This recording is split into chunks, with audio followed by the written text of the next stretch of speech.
Oke guys, assalamualaikum warahmatullahi wabarakatuh. Apa kabar kalian semua? Semoga kalian dalam keadaan baik-baik saja, sehat selalu, dan pastinya bahagia ya guys. Balik lagi sama gue Aldi di channel YouTube Aldi Ride. Dan seperti biasa guys, ya pagi-pagi gue lagi nggak riding karena kondisi di luar itu hujan, jalanannya becek. Jadi gue lagi jarang riding lah guys, karena kondisinya lagi sering hujan ya. Tapi gimana pun juga, karena lagi nggak riding, nah kita di garasi aja guys, sambil ngebahas masalah permotoran pastinya guys.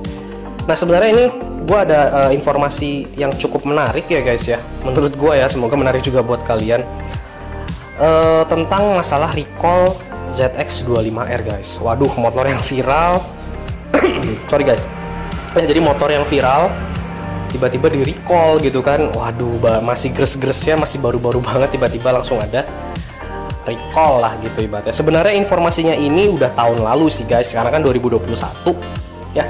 Jadi kalau nggak salah pertengahan Desember gitu ya. Tapi gue tiba-tiba kok miss gitu lah ibaratnya. Makanya ini gue mau bahas sekarang. Dan ada beberapa viewers gue juga yang bertanya, bang, tentang masalah recall itu gimana sih ZX25R nih, tolong sampein bang gimana tentang recall ZX25R. Nah maka itu gue akan bikin konten tentang recall ZX25R. Nah sebenarnya kalau nggak salah pas gue lihat-lihat informasinya tuh ada 3 kasus recall ZX25R. Yang pertama adalah masalah ECU ya, ECU itu maksudnya adalah engine control unit ya. Jadi katanya saat starter itu susah banget dinyalain motornya. Nah katanya itu ada masalah di pengkabutan. Jadi ibaratnya di intake-nya itu mungkin terlalu deras bensinnya atau gimana, gue nggak tahu ya. Ya pokoknya mesinnya itu jadi susah nyala lah guys. Nah ibaratnya. Nah jadi katanya solusinya adalah mesti dibawa ke Kawasaki-nya, ke dealer resmi, terus di refresh ECU-nya dengan software yang terbaru yang membuat timingnya, ignition-nya itu lebih optimal, sehingga nanti motor jadi lebih mudah untuk dinyalakan. Nah seperti itu guys. Nah recall yang kedua itu adalah masalah ini guys, masalah side stand atau kita nyebutnya standar. Nah jadi di motor-motor yang zaman now gitulah, zaman yang baru sekarang, side stand-nya itu sudah ada sensornya guys. Nah seperti ini kan ada sensornya tuh, ada kabelnya gitu, elektrik. Nah jadi di standarnya itu ada mekanisme sensornya, sehingga kalau misalkan side stand-nya turun gitu ya, kita lagi standarin motor, itu tidak bisa dinyalakan. Begitu juga dengan motor-motor ya, lo kan misalkan yang di rumah punya Vario atau mungkin KTM gitu ya, atau motor bebek rata-rata kebanyakan udah lah ya, dari NMAX, PCX dan lain sebagainya. Motor bebek, motor maxi, motor matic itu sudah dilengkapi dengan sensor side stand atau sensor standar. Jadi sehingga kalau mesin nyala, tiba-tiba lo turunin standarnya seperti ini, mesinnya langsung otomatis mati. Nah untuk di Kawasaki ZX25R ini katanya sensornya itu, mekanisme sensornya itu kurang begitu optimal guys. Jadi takutnya ada beberapa bagian yang mungkin terlalu ringkih gitu ya, sehingga yang ditakutkan adalah bagian ini tuh nggak awet, sehingga sensornya itu bakal ke-trigger walaupun standarnya nggak diturunin guys. Nah ini bahaya. Kenapa? Karena kan misalkan lo lagi speeding, lagi jalan di jalan raya, tiba-tiba sensornya ke-trigger, ngasih tahu ECU bahwa mesinnya harus mati karena standarnya turun gitu kan ibaratnya ya. Itu kan bahaya banget guys kalau lagi di jalan, lagi speeding ya, padahal standarnya juga nggak diturunin, tapi karena mekanismenya itu rusak atau mekanismenya itu nggak optimal, nggak bagus, tiba-tiba sensornya ke-trigger, mesinnya mati. Ya akhirnya ya bahaya lah di jalan gitu kan, apalagi lo lagi mau nyalip, butuh power, butuh tenaga, saat lo geber malah mati mesinnya guys. Nah itu menurut gue cukup bahaya ya. Jadi Kawasaki melakukan recall ya di sensor side stand-nya. Nah terus recall yang ketiga adalah masalah tensioner rantai ketengnya guys. Nah jadi katanya tensioner rantai ketengnya itu kurang bisa bekerja optimal, sehingga ya kurang bisa menekan rantai ketengnya lah gitu. Rantai keteng itu maksudnya adalah ini ya, camshaft chain ya. Jadi rantainya untuk yang menggerakkan camshaftnya. Nah nanti camshaftnya bisa menggerakin valve-nya atau klepnya lah itu ibarat. Nah kalau misalkan tensionernya itu kurang kurang bisa memberikan tension pada rantai keteng lah gitu ibaratnya. Yang ditakutkan adalah mesinnya berisik nanti. Ya ibaratnya kan kalau rantai kendor kan pasti bakalan kretek gitulah, ada bunyi-bunyi gitulah biasanya kalau rantai ketengnya itu kendor lah gitu ibaratnya. Biasanya terjadi pada motor-motor lama. Nah tapi ini kan motor baru guys gitu kan. Kalau rantainya nggak dikasih tension ya mungkin dia bakalan berisik juga. Karena di situ dijabarkan juga di Kawasaki-nya, kalau nggak diganti nih, kalau nggak di recall, ini bisa menyebabkan mesinnya jadi berisik, jadi bunyi kretek lah gitu ibaratnya. Nah kalau misalkan diteruskan bisa berbahaya ya, karena kalau tensionnya kurang begitu, ibaratnya tensionernya kurang begitu nonjok lah gitu, jadi dapat menyebabkan rantainya keluar jalur guys. Kalau rantainya keluar jalur gitu kan, bisa membuat engine-nya rusak, engine crash lah, bisa berhenti mendadak, ban belakangnya juga jadi ngunci. Apalagi ini terjadi saat lo speeding atau riding, itu bisa terjadi kecelakaan fatal lah gitu ibaratnya. Nah, maka dari itu Kawasaki merecall untuk nanti langsung diganti tensionernya dengan yang sesuai dengan spesifikasi dari Kawasaki. Jadi seperti itu guys.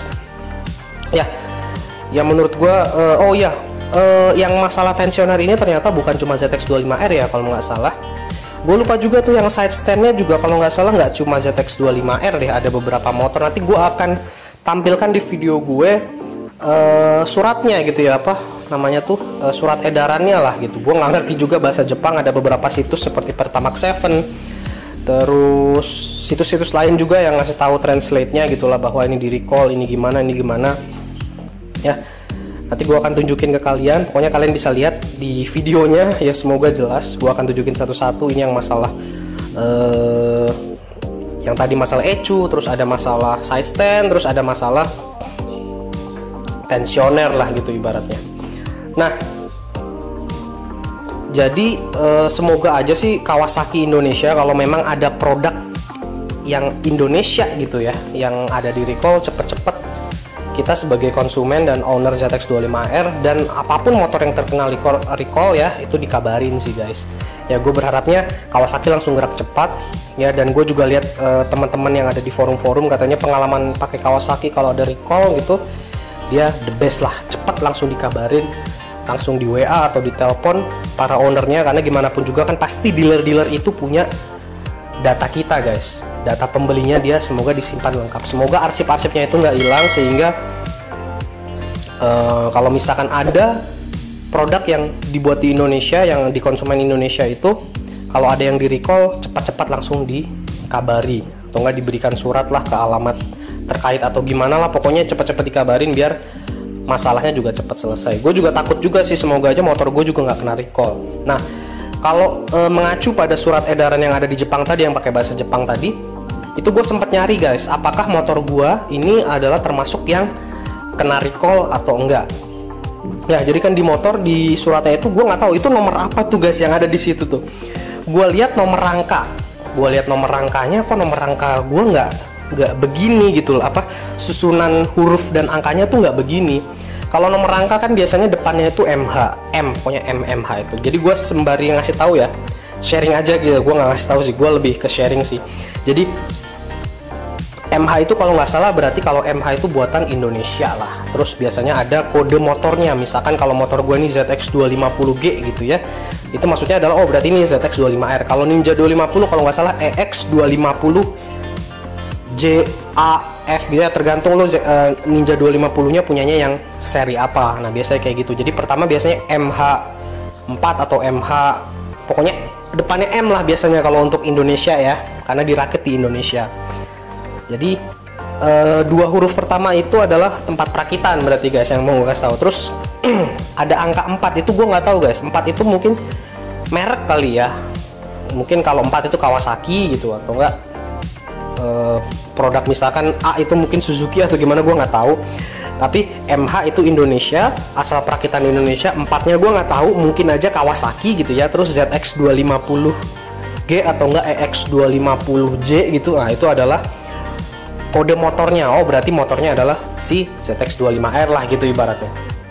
Nah terus ada huruf lagi L ya kalau nggak salah ya, ada huruf L. L itu maksudnya tahun pembuatan. Kalau L itu kalau nggak salah tahun 1990 atau 2020 kan. Kalau 1990 kan nggak mungkin nih guys, berarti maksudnya dirakit di tahun 2020. Nah terus ada huruf lagi dan angka lagi, gue nggak tahu, tapi yang terakhir itu katanya adalah nomor produksi lah gitu, diproduksi berapa unit lah, unit keberapa gitu katanya. Nah itu gue juga nggak tahu guys, tapi gue lihat susunan angka yang tadi itu nggak ada, nggak sesuai lah, nggak pas lah kalau gue samain sama di surat edaran. Nah akhirnya gue cek coba, tadi kan nomor angka, sekarang gue coba nomor mesin gitu kan. Nah kalau nomor mesinnya mirip nggak sama yang di surat edaran. Nah ternyata nomor mesinnya tuh lebih masuk lah gitu ibaratnya. Kalau nomor mesinnya itu jelas, itu kan di situ tulisannya urutan ZX250E nomor sekian sampai dengan nomor sekian kan gitu kan kalau di suratnya itu. Nah punya gua tuh pada saat gua cek nomor mesinnya, gua samain dengan kode yang tadi di surat edaran tadi, wah alhamdulillahnya gua nggak masuk lah kalau gua mengacu pada nomor mesin. Tapi di beberapa situs kayak Pertamax 7 itu mentranslate-nya itu nomor rangka gitu lah, atau kan nomor motor lah, gue nggak ngerti juga sih guys. Ya tapi gue berharapnya sih, karena gue sampai sekarang gue bikin video itu belum dikasih tahu apapun dari pihak Kawasaki tentang recall. Ya ibaratnya motor gue nggak ditelepon, nggak di WA, nggak di apa gitu sama salesnya, sama mekaniknya tentang masalah recall. Ya gue beranggapan bahwa motor gue nggak kenapa-napa, nggak kena recall. Ibaratnya vendor dari perakitan yang ada di Indonesia itu bagus-bagus semua, semoga aja ya guys ya. Dan gue berharap lu semua yang owner dari ZX25R juga nggak kena masalah lah, amin ya. Tadi gue juga nyamain dari nomor mesin ya, dari nomor mesin itu ternyata nomor gue nggak masuk dari urutan yang ada di surat edaran. Tapi gue nggak tahu ya, ini bukan berarti valid atau enggak, karena gue udah nyobain nyamain pakai nomor rangka, nggak masuk ya, susunannya nggak masuk. Tapi yang masuk adalah nomor mesin. Tapi nomor mesin di situ gue takutnya nggak sohih lah gitulah, nggak bener lah gitu. Tapi nomor mesin gue nggak termasuk dari urutan yang di recall tersebut. Ya jadi gitu aja guys sharing gue tentang recall ZX25R. Ya gue sebenarnya nggak tahu banyak tentang masalah itu. Gue juga nggak tahu cara apakah motor gue di recall apa enggak, atau nggak memang guanya aja yang kurang cari informasi atau gimana ya. Tapi semoga aja kalau memang ada recall, gue berharap dikasih tahu sih gitu, maksudnya pihak Kawasaki cepet langsung gercep lah, langsung owner-ownernya langsung diteleponin, diberitahu untuk bawa motornya ke pihak Kawasaki. Dan gimana menurut kalian? Gue juga nanya-nanya pendapat kalian, sebagai kalau ada teman-teman yang punya ZX25R atau enggak kalian memang owner ZX25R, lo tinggal tulis komentar di bawah, kasih tahu gue sebenarnya ZX25R yang ada di Indonesia itu di recall nggak sih gitu kan. Ya lo bisa sharing informasinya. Gue berterima kasih banget kalau ada yang mau sharing informasi tentang ZX25R yang masalah recall itu di kolom komentar guys ya. Thank you banget. Dan itu aja guys sharing video gue, semoga bermanfaat. Kalau emang suka sama video gue, please tolong di like dan jangan lupa untuk subscribe ke channel gue Aldi Ride. Ya gimana pun juga subscribe itu gratis guys, gratis, tis lo tinggal klik aja. Gue cuma ibaratnya gue cuma memohon kalian untuk cuma ngeklik doang subscribe gitu kan. Dan loncengnya juga diklik juga, lonceng notifikasi supaya lo terupdate kalau kapan gue bikin video-video baru selanjutnya guys. Ya jadi itu aja guys, thank you banget yang udah nonton. See you next video, wassalam.